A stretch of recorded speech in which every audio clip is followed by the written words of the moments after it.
right here in this pouch, I can disassemble the entire rifle that I'm using, every bit of it, and put it back together. That's important. Hi, I'm Gene Kelly, and we are here at the Big Water Safari in South Africa, and the Free State of South Africa, where we've been hunting big game for the last 2 weeks. But you need to know your equipment. And one of the things that can go wrong is a breakage with your firearm, and a lot of different ways. And Darrell Holland, my lifelong friend and master gunsmith, Holland Shooting Supplies. He also teaches a long-range school for hunting. This is a guy who's personally hunted all around the world and has, I'm not even going to say the number of animals he's harvested, but he knows this business, but he knows guns, and he knows what can go wrong in the field with guns. And he's got some tips for you, so listen up. Darrell, I'm so happy to be with you here. This is our third trip here, I think, together. Yep. And no, fourth trip. And fourth trip. Yeah. You have always been on the ball about all this stuff. You think about this stuff, and you've gathered together what you consider, like, for this trip. It may be different for other people, but for this trip, the basic tools that they should have. Can you talk about it a little bit? Well, I really think, Gene, that, you know, kind of the credo, if you will, for all of our listeners is being prepared. Yeah. That old Boy Scout motto, if you will, because Absolutely. When you get to the far corners of the globe, you're not going to find the specialty tools that are often needed to keep your gun in repair, whether it's Torx wrenches, Bondress standard Allen wrenches, the ability to take your scope on and off, adjust your trigger, a complete breakdown of the gun, because fortunately you never know when it's going to go wrong. Yeah. I mean, you're riding around all day, you're vibrating, bouncing around in a vehicle, screws come loose, scope mounts fail. Well, we've seen it. We've seen it, exactly. You know, so you have to be prepared. Having good cleaning gear is essential. Depending upon your foul out period with the gun, you may want to clean your gun once or twice during a 2-week stay. Mm-hmm. I talked with Sinette tonight, and collectively the team has shot 153 animals. Yeah. So that's a lot of rounds downrange Exactly. in individual rifles. So you want to be prepared for that. A good backup scope isn't a bad idea. I always kind of bring an extra scope in case somebody has a failure. I've heard so many times, well, my scope never fails. Yeah, well, it will at one time. Yeah, you know, when you're halfway around the world, right? About the time you start bragging about that, something is going to go wrong. So I think it's really a good idea prior to coming on a hunt to always check your scope bases. A couple drops of Loctite's, not a bad idea. Make sure your screws are down tight. And something that I see that's kind of a problem, somewhere along the line people get an idea that I have to torque all of my scope screws to about 15 inch-pounds.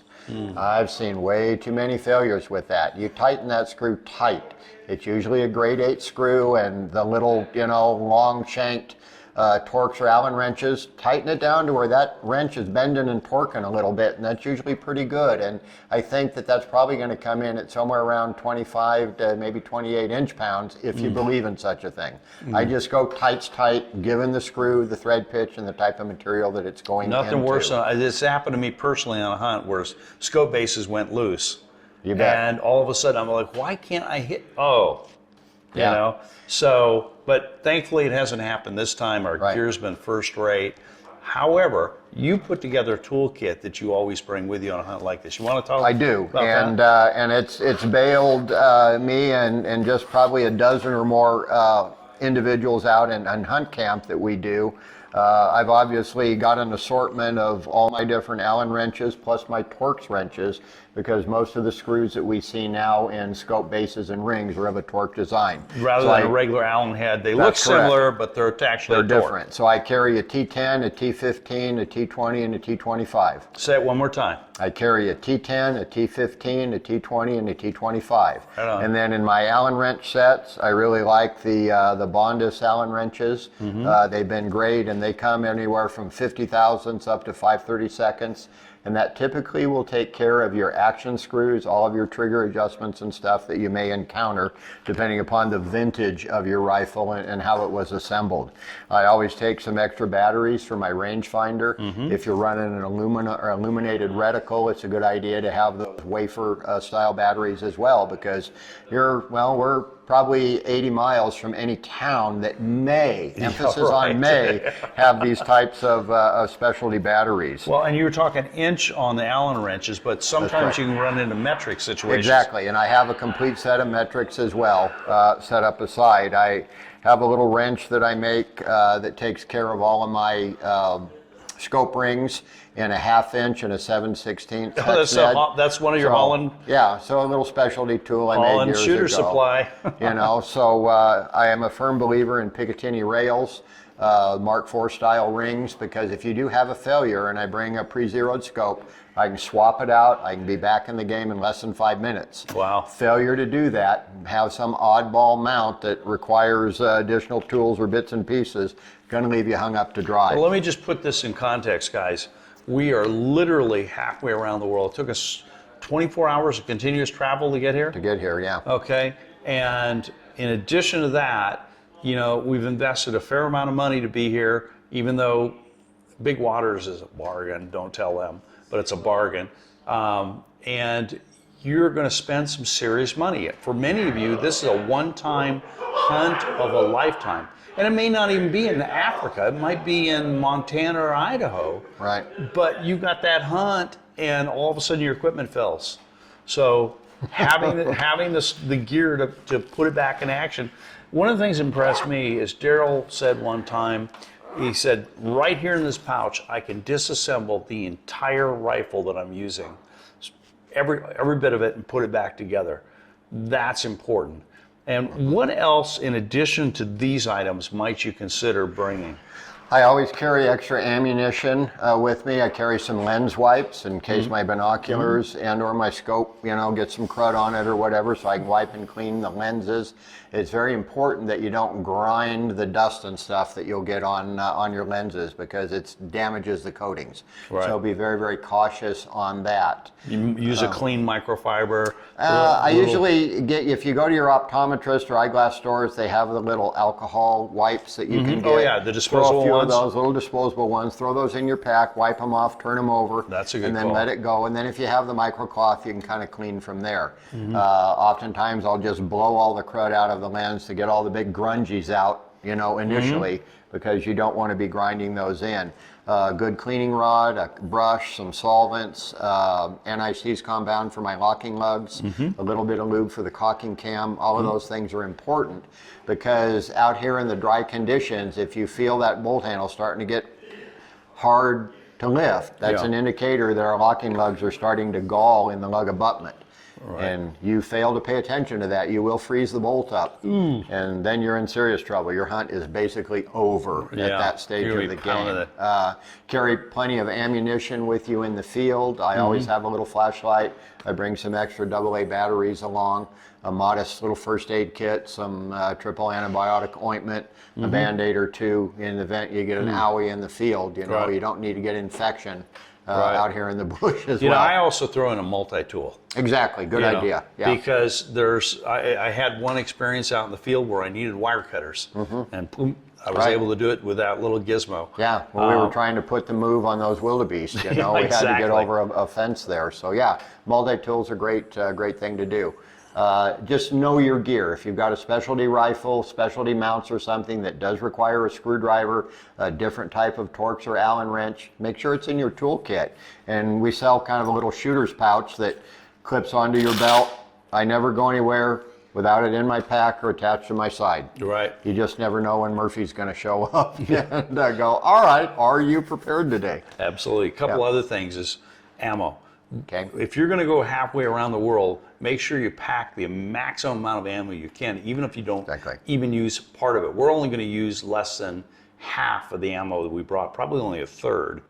And yet, Murphy again, you get a sight base that's loose, you get a scope that's wonky, you get your dials spun out at a revolution or two, and you're going to burn up some ammo getting that scope and that gun back online. So you want to have that flexibility, plus opportunities pop up. Sure. All of a sudden you get invited to go do a special hunt or a special shoot.